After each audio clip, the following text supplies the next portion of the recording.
हर जन हर दो एक है, बिब विचार कछ नाहे, जल ते उपज तरंग जल ही विखे समाहे।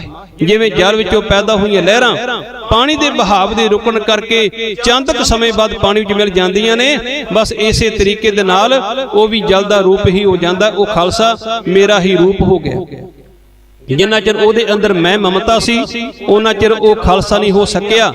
ते जदों मैं दा हनेरा अंदरों कटिया गया उदन तू प्रकाश में जाके एकमिक हो गया। जिवें भगत रविदास जी महाराज कहंदे हे अकाल पुरख वाहिगुरू, जब हम होते तब तू नाही, अब तू ही मैं नाही, अनल अगम लहर मैं ओदद, जल केवल जल माही। जिवें अनेकां लहरां पानी दे उत्ते पैदा हुंदियां हन, अनल अगम जैसे लहर में ओदद, जल केवल जल माही। बस जिन्ना चिर मेरे अंदर अज्ञानता रूपी मैं सी उन्ना चिर तू प्रकाश नहीं होया। सतगुरु कहंदे सिखा तेरे अंदरों अज्ञानता कढण वास्ते ही ते मैं खंडे बाटे दा पौल तेरे अंदर भेजिया, क्योंकि ये अंदर हैं अमृतमय बाणियां, जिन्हां बाणियां का जिक्र संक्षेप विच भी जरूर करना आप जी बनता है। जिन्हों भावें कि अज साडे सिख समाज के अंदर कंट्रोवर्सी ने अनेकां तरह के ख्याल पैदा कर दिते। बहुत सारे विद्वानों को मैं वेखदा सुनदा ते पढ़दा, वो कहंदे उस समय चौपी साहब नहीं सी आई, गुरमुख क्यों नहीं सी आई। कोई कहंदा जाप साहब नहीं सी आया, कोई कहंदा कि पंजां बाणियां दा वेरवा कित्थों ते किवें प्राप्त होवे। गल तां इह है कि गुरमुख प्यारे गुरु कलगीधर पातशाह महाराज तो बाद जदों ये अमृत दी रीत अगे ਸਿੰਘਾਂ दे अंदर चली ते साडे वड्डियां वडेरियां तो ਜਿਹੜੇ कि उस समय नाल सन बाबा दीप सिंह जी महाराज, भाई मणि सिंह जी महाराज, जिन्हां नूं सतगुरां ने इस धरती दे उत्ते विद्या जगत दी झोली अंदर पाउण वास्ते ते नेकां तरह दी कुर्बानियां करन वास्ते अपने पवित्र शरीर तो बाद भी रखना कीता। जद उन्हां ने पंज पंज बाणियां पढ़ के अमृत तैयार कीता ते फिर सानू संशय विच पैण दी की लोड़ है। ये गल मननी पवेगी, क्यों कि जपजी साहब पंजां बाणियां दा जो जिक्र आउंदा ते जपजी साहब, जाप साहब, सवैये, अकाल उस्तत दे विचों चौपी साहब ते आनंद साहब। जपजी साहब ते आनंद साहब दी बाणी ये लम्मा समा पहला ही सतगुरां ने तैयार कर दिती। गुरु नानक देव पातशाह महाराज ने जपजी साहब तैयार किया ब्रह्म ज्ञान की प्राप्ति वास्ते। गुरु अमरदास पातशाह महाराज जी ने आनंद साहब की बाणी तैयार की अंतरीव आत्मक आनंद हासिल करने वास्ते। गुरु कलगीधर पातशाह महाराज ने ब्रह्म ज्ञान के नाल नाल इन्हां दे विच आप जी ने उस अकाल की उस्तति मिलाई ते जाप साहब के अंदर केवल निरंकार नूं नमस्कारां कीतियां कि मेरा सिख वार वार केवल अकाल नूं झुके। जाप साहब की अमृतमय बाणी के अंदर पहले पदे नूं छड्ड के जिस पदे के अंदर उस प्रभु परमात्मा के निर्गुण गुणां नूं आप जी ने गाया ते बचन सांझे कीते हो। दुनिया विच वसन वाले हो, उस प्रभु परमात्मा दे रंग रूप भेख दे उत्ते भरम करन वाले हो। परमात्मा दा कोई रंग रूप नहीं, वो हरेक थां दे उत्ते वसदा है। ते मैं तुहानूं इस गल नूं याद करदा, गुरु कलगीधर पातशाह कहंदे चक्कर चेन अर वर्ण, जात अर पात नहन जेहे, रूप रंग अर रेख भेख, को कह ना सकत केहे, अचल मूर्त अनुभव प्रकाश, अमितोज कहिजै, कोट इंद्र इंद्रान साहे सहान गिनिजै। तिर पवन महीप सुर नर असुर, नेत नेत बन तिरण कहत, तब सर्ब नाम कथे कवन कर्म नाम वर्णत समत। अखीर विच उस निरंकार नूं सिर झुका के की कहंदे ने, हे अकाल पुरख वाहिगुरू, तेनू एक एक किनका बेअंत बेअंत कह के पुकार रहे, मैं तेरे गुणां नूं किवें गावां। जे तू कृपा करे तां सतगुरु मैं किरतम नाम कथे तेरे जेबा सत नाम तेरा परा पूरबला। हे मेरे मालक, तेरे मैं केवल किरतम नामां दी गल करन लगा ते सच है मैं वो भी नहीं कर सकदा, क्योंकि जिन्हां नामां नूं कहंदे कहंदे शेष नाग वर्गे भी थक गए। जिवें भगत कबीर जी कहंदे सनक सनंद महेश समाना, शेख नाग तेरो मरम ना जाण। कहंदे उन्हां ने भी तेरे मरम नूं ना जाणिया ते असीं कौन है। गुरु कलगीधर पातशाह कहंदे जे तू कृपा करे तां फिर की होवेगा, कर्म नाम वर्णत समत। अगले 198 पदियां दे अंदर गुरु कलगीधर पातशाह महाराज ने उस अकाल दे केवल ओहदे किरतम कंमां नूं मुख रखदिआं होइआं उन्हां दे नामां नूं गिणिया ते नाल दे नाल नमस्कार कीती।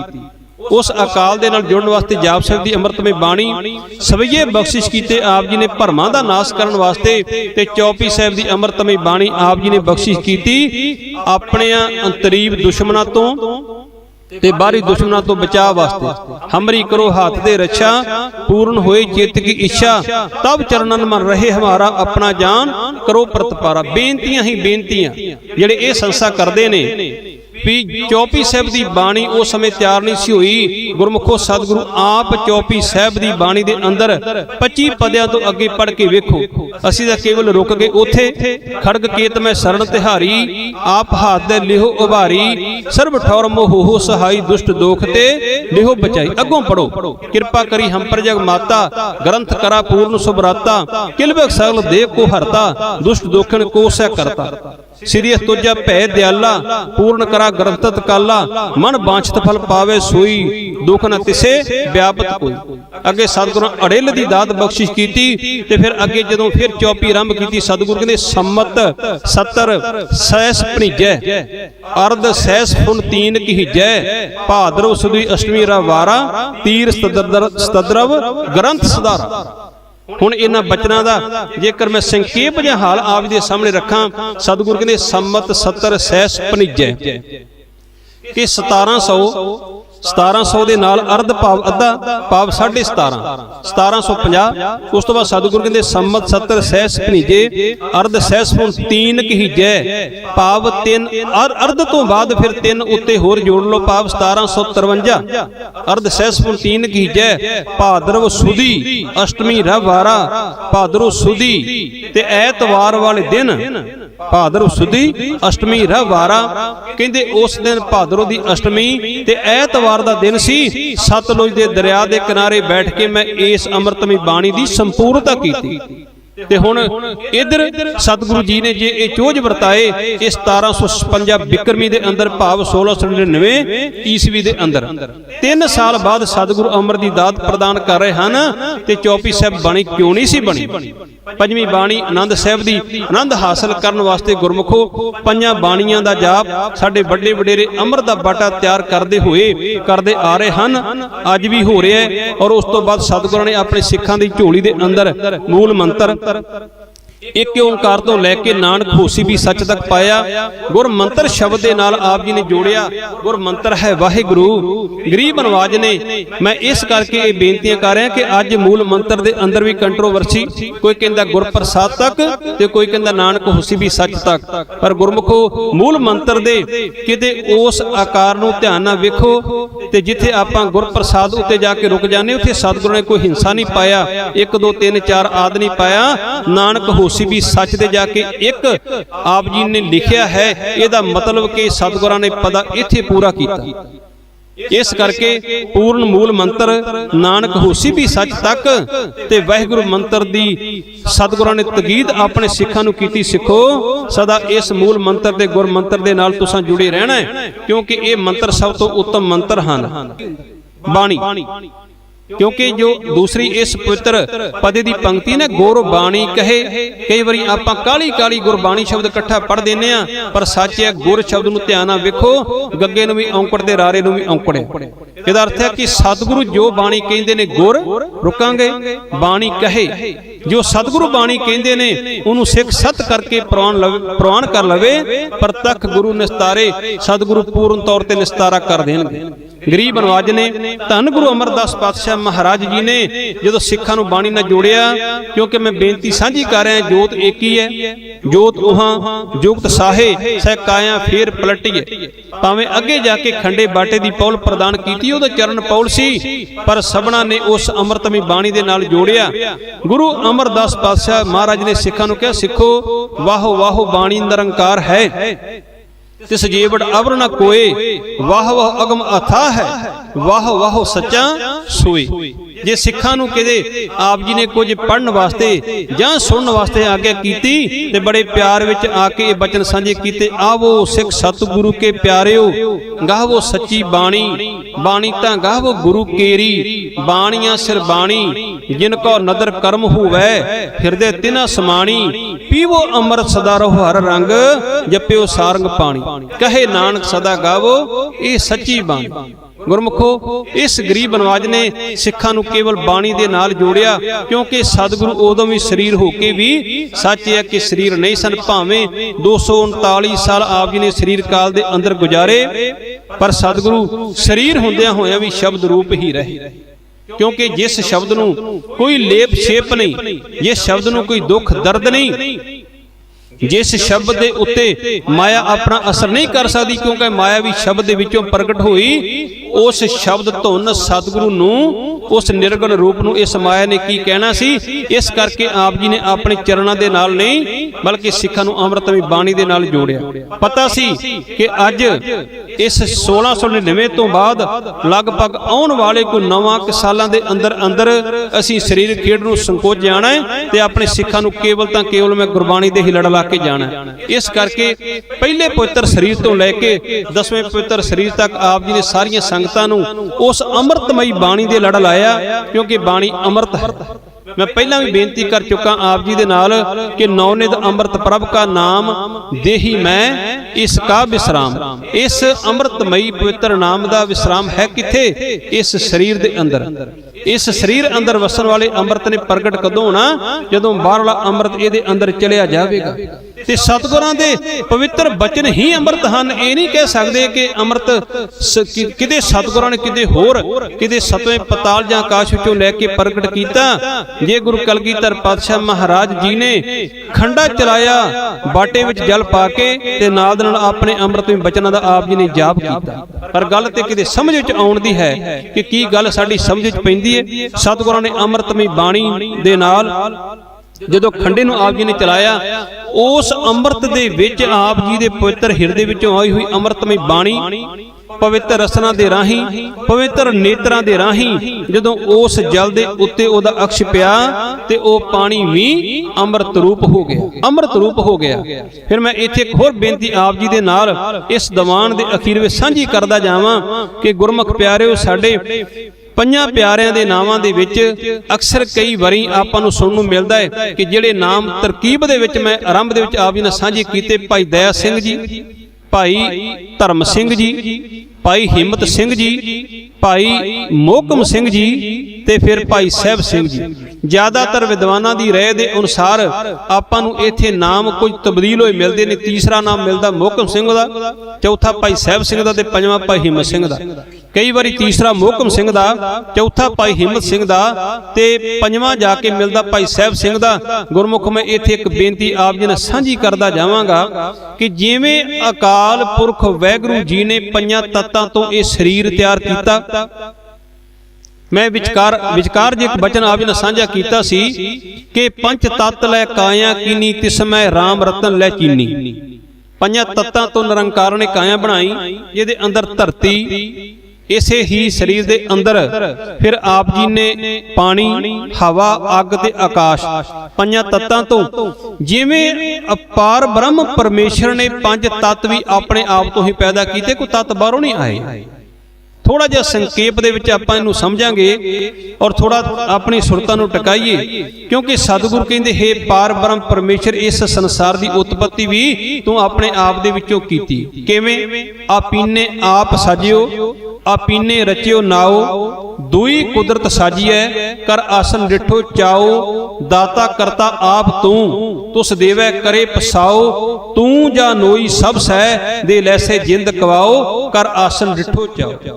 तू आप इस संसार दे अंदर अपना आसन ला के बैठा होया ते आनंद ले रहे हैं। जिस तरह परमात्मा ने 5 तत्तां नूं अपने आप तो पैदा कीता, अपने आप तो, ते फिर इसे तरीके नाल ही आप जी ने 5 तत्तां तो एक शरीर बनाया ते ओ शरीर अगों दिता इस जीव आत्मा नूं, चाहे वो पंछी दा, चाहे पशु दा, चाहे मनुख दा। जिवें आप जी ने 5 तत्तां दा शरीर आत्मा नूं प्रदान कीता, फिर वो दुनिया दे उत्ते अपनी कर्म गति लैके आई इस मिरत मंडल दे उत्ते। इस तरह गुरु कलगीधर पातशाह महाराज ने 5 महान गुणां तो अपना खालसा कायम कीता। वो 5 गुण उन्हां नावां दे विच छिपे होए ने। भाई दया सिंह जी, भाव सब तो पहला हरेक मनुख दे हिरदे अंदर दया हुंदी है, उस तो बाद जाके उहदे हिरदे विचों किते धर्म प्रगट हुंदा है। जिस हिरदे दे अंदर दया नहीं, उथे कदी धर्म प्रगट हो ही नहीं सकदा, क्योंकि सतगुरु बचन साझा करते ने गुरु नानक देव महाराज, धौल धर्म दया का पूत, संतोख थाप जिन रखिया सूत। जिन्हों धौला बलद कहते हो धरती थले, वो धौला को दूसरा नहीं, वो है केवल अकाल पुरख वैगुरू दा बनाया धर्म ते पैदा होया दया दे विचों। ਦਇਆ ਹੋਵੇਗੀ, ਨਿਕਲੇਗਾ ਉਹਦੇ ਵਿੱਚੋਂ ਧਰਮ। ਧਰਮ ਤੋਂ ਬਾਅਦ ਜਿੰਨਾ ਚਿਰ ਸਰੀਰ ਦੇ ਅੰਦਰ ਹਿੰਮਤ ਨਹੀਂ, ਉਹਨਾਂ ਚਿਰ ਕਦੀ ਵੀ ਉਹ ਬੰਦਗੀ ਨਹੀਂ ਕਰ ਸਕਦਾ, ਨੇਕ ਕੰਮ ਹੀ ਨਹੀਂ ਕਰ ਸਕਦਾ। ਪਹਿਲਾਂ ਅੰਦਰ ਹਿਰਦੇ ਵਿੱਚ ਉਤਪੰਨ ਹੋਏਗੀ ਦਇਆ, ਦਇਆ ਤੋਂ ਬਾਅਦ ਫਿਰ ਪੈਦਾ ਹੋਵੇਗਾ ਧਰਮ, ਧਰਮ ਦੇ ਨਾਲ ਮਿਲੇਗੀ ਫਿਰ ਹਿੰਮਤ, ਫਿਰ ਉਹ ਨੇਕ ਕੰਮ ਸੰਸਾਰ ਦੇ ਉੱਤੇ ਰਹਿ ਕੇ ਕਰੇਗਾ। ਤੇ ਇਹ ਹਿੰਮਤ ਹੀ ਰੱਬ ਦੇ ਪਿਆਰ ਵਾਲਿਆਂ ਨੂੰ ਅੰਮ੍ਰਿਤ ਵੇਲੇ ਜਗਾ ਕੇ ਨਾਮ ਦੇ ਨਾਲ ਜੋੜਦੀ। ਜੇਕਰ ਹਿੰਮਤ ਨਾ ਹੋਈ ਤਾਂ ਸਿਮਰਨ ਕਿਵੇਂ ਕਰੇਗਾ? ਦਇਆ ਦੇ ਵਿੱਚੋਂ ਪੈਦਾ ਹੋਇਆ ਧਰਮ, ਧਰਮ ਦੇ ਨਾਲ ਰਲੀ ਹਿੰਮਤ, ਤੇ ਹਿੰਮਤ ਨੇ ਸਿਮਰਨ ਕੀਤਾ। ਤੇ ਗੁਰਮੁਖੋ ਸਿਮਰਨ ਕਰਦਿਆਂ ਕਰਦਿਆਂ ਇਹ ਸੁਰਤ ਇੱਕ ਦਿਨ ਅਡੋਲ ਅਵਸਥਾ ਵਿੱਚ ਪਹੁੰਚ ਜਾਂਦੀ, ਜਿਹਨੂੰ ਕਹਿੰਦੇ ਮੋਕਮਤਾਈ। ਮੋਕਮ ਦਾ ਅਰਥ ਹੁੰਦਾ ਅਸਥਿਤ, ਅਡੋਲ ਅਵਸਥਾ। ਜਦੋਂ ਦਇਆ ਤੋਂ ਬਾਅਦ ਧਰਮ, ਧਰਮ ਤੋਂ ਬਾਅਦ ਹਿੰਮਤ, ਤੇ ਹਿੰਮਤ ਤੋਂ ਬਾਅਦ ਅਡੋਲ ਅਵਸਥਾ ਆਉਂਦੀ ਹੈ, ਅਸਥਿਤ ਅਵਸਥਾ ਆਉਂਦੀ ਹੈ, ਅਡੋਲਤਾ ਆਉਂਦੀ ਹੈ। ਜਦੋਂ ਅਡੋਲਤਾ ਵਿੱਚ ਰਹਿ ਕੇ ਇਹ ਸੁਰਤ ਉਸ ਨਿਰੰਕਾਰ ਦੇ ਸ਼ਬਦ ਵਿੱਚ ਇੱਕਮਿਕ ਹੋ ਜਾਂਦੀ ਹੈ, ਉੱਥੇ ਜਾ ਕੇ ਸ਼ਬਦ ਪ੍ਰਚੰਡ ਹੋ ਜਾਂਦਾ ਹੈ। ਜਿਸ ਪ੍ਰਚੰਡ ਰੂਪ ਨੂੰ ਆਪਾਂ ਕਹਿੰਦੇ ਸਹਿਬ ਨਿਰੰਕਾਰ ਦੀ ਪ੍ਰਾਪਤੀ ਹੋ ਗਈ, ਭਾਵ ਅਕਾਲ ਪੁਰਖ ਵਾਹਿਗੁਰੂ ਜੀ ਦਾ ਮਿਲਾਪ ਹੋ ਗਿਆ ਉਸ ਪ੍ਰਭੂ ਪਰਮਾਤਮਾ ਦਾ। ਇਸ ਤਰੀਕੇ ਨਾਲ ਗੁਰਮੁਖੋ ਦਇਆ, ਧਰਮ, ਹਿੰਮਤ, ਤੇ ਫਿਰ ਉਸ ਤੋਂ ਬਾਅਦ ਮੋਕਮਤਾਈ, ਅਸਥਿਰਤਾ, ਅਡੋਲਤਾ, ਫਿਰ ਸਹਿਬ ਦੀ ਪ੍ਰਾਪਤੀ ਹੈ। ਜਿਸ ਤਰ੍ਹਾਂ ਇਹ ਗੁਣ ਉਸ ਸਹਿਬ ਤੱਕ ਲੈ ਜਾਂਦੇ ਹਨ, ਚਾਰੇ ਮਹਾਨ ਗੁਣ। ਇਸ ਤਰ੍ਹਾਂ ਹੀ ਗੁਰੂ ਕਲਗੀਧਰ ਪਾਤਸ਼ਾਹ ਮਹਾਰਾਜ ਨੇ ਇਹਨਾਂ ਮਹਾਨ ਪਵਿੱਤਰ ਗੁਣਾਂ ਨੂੰ ਇਕੱਠਿਆਂ ਕਰਕੇ ਵਿੱਚ ਸਹਿਬ ਨੂੰ ਮਿਲਾ ਦਿੱਤਾ ਕਿ ਜਿੰਨਾ ਚਿਰ ਇਹਨਾਂ ਗੁਣਾਂ ਦੇ ਵਿੱਚ ਸਹਿਬ ਨਹੀਂ ਹੋਵੇਗਾ, ਉਹਨਾਂ ਚਿਰ ਇਹ ਪੂਰਨ ਖਾਲਸਾ ਨਹੀਂ ਬਣੇਗਾ। ਜਿਵੇਂ ਚਾਰ ਗੁਣ ਧਰਤੀ, ਪਾਣੀ, ਹਵਾ ਤੇ ਆਕਾਸ਼ ਦੇ ਵਿੱਚ ਜਿੰਨਾ ਚਿਰ ਸਪੇਸ ਆਕਾਸ਼ ਨਹੀਂ ਹੋਵੇਗਾ, ਉਹਨਾਂ ਚਿਰ ਸਰੀਰ ਪੂਰਨ ਤੌਰ ਤੇ ਤਿਆਰ ਨਹੀਂ ਹੋ ਸਕਦਾ। ਇਸੇ ਤਰੀਕੇ ਨਾਲ ਜਿੰਨਾ ਚਿਰ ਇਹਨਾਂ ਮਹਾਨ ਚੌਂ ਗੁਣਾਂ ਦੇ ਨਾਲ ਪੰਜਵਾਂ ਗੁਣ ਸਹਿਬ ਨਹੀਂ ਮਿਲਦਾ, ਉਹਨਾਂ ਚਿਰ ਕਦੀ ਪੂਰਨ ਖਾਲਸਾ ਤਿਆਰ ਹੋ ਹੀ ਨਹੀਂ ਸਕਦਾ। ਕਿਉਂਕਿ ਖਾਲਸਾ ਨਿਰੰਕਾਰ ਦਾ ਰੂਪ ਹੈ, ਖਾਲਸਾ ਨਿਰੰਕਾਰ ਦਾ ਰੂਪ ਹੈ। ਖਾਲਸੇ ਵਿੱਚ ਤੇ ਸਤਿਗੁਰੂ ਕਹਿੰਦੇ ਮੇਰੇ ਵਿੱਚ ਕੋਈ ਭਿੰਨ ਭੇਦ ਨਹੀਂ, ਅਸੀਂ ਇੱਕ ਰੂਪ ਹਾਂ। ਉਹ ਰੱਬ ਦੇ ਪਿਆਰ ਵਾਲਿਓ, ਇਹ ਅਗੰਮੀ ਰੂਹਾਂ ਜਿਨ੍ਹਾਂ ਨੇ ਉਸ ਗੁਰੂ ਕਲਗੀਧਰ ਪਾਤਸ਼ਾਹ ਮਹਾਰਾਜ ਜੀ ਨੂੰ ਆਪਣਾ ਆਪ ਪ੍ਰਦਾਨ ਕੀਤਾ, ਤੇ ਸਾਹਿਬ ਨੇ ਵੀ ਇਹ ਖਾਸ ਬਖਸ਼ਿਸ਼ਾਂ ਉਹਨਾਂ ਦੇ ਉੱਤੇ ਕੀਤੀਆਂ, ਜਿਹੜੇ ਪੂਰਬਲੇ ਜਨਮਾਂ ਤੋਂ ਪਤਾ ਨਹੀਂ ਕਿੰਨੇ ਕੁ ਲੰਮੇ ਸਮੇਂ ਤੋਂ ਬੰਦਗੀ ਕਰਦੇ ਕਰਦੇ ਗੁਰੂ ਕਲਗੀਧਰ ਪਾਤਸ਼ਾਹ ਮਹਾਰਾਜ ਦੇ ਪਵਿੱਤਰ ਚਰਨਾਂ ਤੱਕ ਪਹੁੰਚੇ, ਤੇ ਸਾਹਿਬ ਨੇ ਫਿਰ ਉਹਨਾਂ ਨੂੰ ਆਪਣੇ ਪਵਿੱਤਰ ਹਿਰਦੇ ਦੇ ਅੰਦਰ ਇੱਕ ਮਿਕ ਕਰ ਲਿਆ। ਇਹ ਪੰਜ ਨਾਮ ਤਰਤੀਬ ਜਿਨ੍ਹਾਂ ਦੀ ਮੈਂ ਆਪ ਜੀ ਨਾਲ ਸਾਂਝੀ ਕੀਤੀ, ਜਿਨ੍ਹਾਂ ਨੂੰ ਸਤਿਗੁਰਾਂ ਨੇ ਫਿਰ ਸੀਸ ਲੈ ਕੇ ਅੰਮ੍ਰਿਤ ਦੀ ਦਾਤ ਦਿੱਤੀ। ਪੰਜ ਪਿਆਰੇ, ਫਿਰ ਪੰਜਾਂ ਤੋਂ ਬਾਅਦ ਆਪ ਜੀ ਨੇ ਪੰਜ ਮੁਕਤੇ, ਫਿਰ ਬੇਅੰਤ ਸੰਗਤਾਂ ਨੇ ਅੰਮ੍ਰਿਤ ਦੀ ਦਾਤ ਹਾਸਲ ਕੀਤੀ। ਤੇ ਸਾਹਿਬ ਜੀ ਨੇ ਆਪਣੇ ਸਿੱਖਾਂ ਨੂੰ ਪੰਜ ਕਕਾਰਾਂ ਦੇ ਨਾਲ ਜੋੜਿਆ, ਚਾਰ ਵਜਰ ਕਰਹਿਤਾ ਤੋਂ ਰੋਕਿਆ। ਕਈ ਸੰਸਾਰਕ ਤੌਰ ਤੇ ਆਪ ਜੀ ਨੇ ਰਹਿਤਾਂ ਇਹਨਾਂ ਸਿੱਖਾਂ ਨੂੰ ਪ੍ਰਦਾਨ ਕੀਤੀਆਂ। ਤੇ ਇਸ ਵਿਸਾਖੀ ਵਾਲੇ ਦਿਨ, ਖਾਲਸੇ ਦੇ ਜਨਮ ਦਿਹਾੜੇ ਵਾਲੇ ਦਿਨ, ਆਪ ਜੀ ਨੇ ਸਿੱਖਾਂ ਨੂੰ ਇੱਕ ਨਵੀਂ ਰੂਹ ਇਹਨਾਂ ਦੇ ਅੰਦਰ ਭਰ ਦਿੱਤੀ। ਕਿਉਂਕਿ ਗੁਰੂ ਕਲਗੀਧਰ ਪਾਤਸ਼ਾਹ ਮਹਾਰਾਜ ਨੇ ਆਪਣੇ ਪਵਿੱਤਰ ਮੁਖਾਰਬਿੰਦ ਤੋਂ ਬਚਨ ਪਹਿਲਾਂ ਹੀ ਸਾਂਝੇ ਕੀਤੇ ਸੀ, ਜਿਨ ਕੀ ਜਾਤ ਪਾਤ ਕੁਲ ਮਾਹੀ, ਸਰਦਾਰੀ ਨ ਭਈ ਕਦਾਹੀ, ਤਿਨਹੀ ਕੋ ਸਰਦਾਰ ਬਣਾਉ ਤਬੇ ਗੋਬਿੰਦ ਸਿੰਘ ਨਾਮ ਕਹਾਂ। ਸਤਿਗੁਰੂ ਇਹ ਗੱਲ ਕਹਿੰਦੇ ਸੀ, ਗੁਰਮੁਖ ਪਿਆਰਿਓ ਯਾਦ ਰੱਖਿਓ, ਚਿੜੀਓਂ ਸੇ ਮੈਂ ਬਾਜ ਤਲਾऊं, ਗਿੱਦੜੋਂ ਸੇ ਮੈਂ ਸ਼ੇਰ ਬਣਾऊं, ਸਵਾ ਲਾਖ ਸੇ ਏਕ ਲੜਾऊं, ਤਬੇ ਗੋਬਿੰਦ ਸਿੰਘ ਨਾਮ ਕਹਾऊं। ਕਿਉਂਕਿ ਮੇਰੇ ਮਾਲਕ ਨੇ ਮੈਨੂੰ ਧਰਤੀ ਉੱਤੇ ਭੇਜਿਆ ਹੀ ਇਸ ਕੰਮ ਵਾਸਤੇ ਹੈ, ਭੇਜਿਆ ਹੀ ਇਸ ਕੰਮ ਵਾਸਤੇ ਆ ਕਿ ਤੂੰ ਜਾ ਗੋਬਿੰਦ, ਧਰਤੀ ਉੱਤੇ ਜਾ, ਤੇ ਧਰਤੀ ਉੱਤੇ ਜਾ ਕੇ ਤੂੰ ਧਰਮ ਨੂੰ ਪ੍ਰਗਟ ਕਰਨਾ ਹੈ। ਤੇ ਸਤਿਗੁਰੂ ਕਹਿਣ ਲੱਗੇ ਮੈਨੂੰ ਮਾਲਕ ਨੇ ਭੇਜਿਆ ਹੈ ਧਰਮ ਨੂੰ ਪ੍ਰਗਟ ਕਰਨ ਵਾਸਤੇ, ਪ੍ਰਚੰਡ ਕਰਨ ਵਾਸਤੇ। ਧਰਮ ਚਲਾਵਣ ਸੰਤ ਉਭਾਰਨ, ਦੁਸ਼ਟ ਸਮਨ ਕੋ ਮੂਲ ਉਪਾਰਨ। ਮੈਂ ਦੁਸ਼ਟਾਂ ਦੀਆਂ ਜੜ੍ਹਾਂ ਪੁੱਟਣ ਵਾਸਤੇ ਧਰਤੀ ਉੱਤੇ ਆਇਆ, ਔਰ ਉਹਨਾਂ ਦੀਆਂ ਜੜ੍ਹਾਂ ਨੂੰ ਪੁੱਟਣ ਵਾਸਤੇ ਮੈਨੂੰ ਸਹਿਯੋਗ ਹੈ ਆਪਣੇ ਖਾਲਸੇ ਦਾ, ਤੇ ਖਾਲਸੇ ਨੂੰ ਸਹਿਯੋਗੀ ਬਣਾਉਣ ਵਾਸਤੇ ਇਹ ਮਹਾਨ ਕੌਤਕ ਗੁਰੂ ਕਲਗੀਧਰ ਪਾਤਸ਼ਾਹ ਮਹਾਰਾਜ ਜੀ ਨੇ ਕੇਸਗੜ੍ਹ ਸਾਹਿਬ ਦੀ ਪਾਵਨ ਧਰਤੀ ਉੱਤੇ ਰਚਿਆ। ਸਭਨਾਂ ਦੀ ਜਾਤ ਬਰਾਦਰੀ ਆਪ ਜੀ ਨੇ ਖਤਮ ਕੀਤੀ ਕਿ ਅੱਜ ਤੋਂ ਬਾਅਦ ਸਾਰੇ ਤੁਸੀਂ ਉਸ ਨਿਰੰਕਾਰ ਦੇ ਪੁੱਤਰ ਹੋ। ਤੇ ਜਦੋਂ ਵੀ ਆਪਾਂ ਅੰਮ੍ਰਿਤ ਛਕਨੇ ਦੇ ਵਚਨ ਕਹਿੰਦੇ ਆ ਕਿ ਸਾਡਾ ਪਿਤਾ ਗੁਰੂ ਗੋਬਿੰਦ ਸਿੰਘ ਮਹਾਰਾਜ, ਸਾਡਾ ਜਨਮ ਹੈ ਕੇਸਗੜ੍ਹ ਸਾਹਿਬ ਦਾ, ਬੇਸ਼ੱਕ ਅੱਜ ਆਪਾਂ ਕਹਿੰਦੇ ਆ ਕਿ ਸਾਡੇ ਮਾਤਾ ਸਾਹਿਬ ਕੌਰ ਨੇ, ਕਿਉਂਕਿ ਖਾਲਸਾ ਸਤਿਗੁਰਾਂ ਨੇ ਮਾਤਾ ਸਾਹਿਬ ਕੌਰ ਜੀ ਝੋਲੀ ਅੰਦਰ ਬਾਅਦ ਵਿੱਚ ਪਾ ਦਿੱਤਾ ਸੀ ਜਦੋਂ ਉਹਨਾਂ ਨੇ ਪੁੱਤਰ ਦੀ ਇੱਛਾ ਆਪਣੇ ਮਨ ਦੇ ਅੰਦਰ ਧਾਰਨ ਕੀਤੀ। ਭਾਵ ਸਭਨਾਂ ਨੂੰ ਇੱਕ ਪਵਿੱਤਰ ਖਿਆਲਾਂ ਰੂਪੀ ਝੰਡੇ ਦੇ ਥੱਲੇ ਆਪ ਜੀ ਨੇ ਬਿਠਾ ਕੇ ਸਾਰੀਆਂ ਸੰਗਤਾਂ ਨੂੰ ਇੱਕ ਮਿਕ ਕਰ ਦਿੱਤਾ ਕਿ ਗੁਰਮੁਖੋ ਜਿੰਨਾ ਚਿਰ ਤੁਸੀਂ ਖਾਲਸਾ ਰੂਪ ਹੋ ਕੇ ਰਹਿਤ ਦੇ ਨਾਲ ਜੁੜੇ ਰਹੋਗੇ ਉਹਨਾਂ ਚਿਰ ਤੁਹਾਡੇ ਤੇ ਮੇਰੇ ਵਿੱਚ ਪੂਰਨ ਤੌਰ ਤੇ ਪਿਆਰ ਬਣਿਆ ਰਹੇਗਾ। ਜਿੱਦਣ ਮੇਰੇ ਸਿੰਘਾਂ ਨੇ ਆਪਣੇ ਮਨ ਦੇ ਅਨੁਸਾਰ ਉਲਟੀਆਂ ਰੀਤੀਆਂ ਅਪਣਾਈਆਂ ਉਸ ਦਿਨ ਤੁਹਾਡਾ ਤੇ ਮੇਰਾ ਰਿਸ਼ਤਾ ਖਤਮ ਹੋ ਜਾਵੇਗਾ। ਜਬ ਲਗ ਖਾਲਸਾ ਰਹੇ ਨਿਆਰਾ तब लग तेज देहूं मैं सारा, जब ए गहे विप्रन की रीत तो मैं न करूं इनकी प्रतीत। गुरु कलगीधर पातशाह महाराज ने इस महान दिन दे उत्ते अपने खालसे नूं साज के संसार दे अंदर एक ओ महान पंथ आप जी ने पूर्ण तौर ते कायम कर दिता जिहदी आरंभता गुरु नानक देव पातशाह महाराज ने अपने पवित्र अंब दे नाल ही कीती सी। सतगुਰਾਂ ने उन्हां नूं संपूर्णता बख्शिश कीती। इस विसाखी दे दिहाड़े ते इस खालसे जन्म दे शुभ दिहाड़े दे उत्ते आप सरबत संगतां नूं लख लख मुबारकां सहब रहमत करन, सबनां नूं अपने पवित्र चरणां दा प्यार बख्श के नवाजन। इन्नी की ही सेवा आप सर्व संगतां ने प्रवान करनी। भुल्लां चुकां दी माफी। वाहिगुरू जी का खालसा वाहिगुरू जी की फतेह।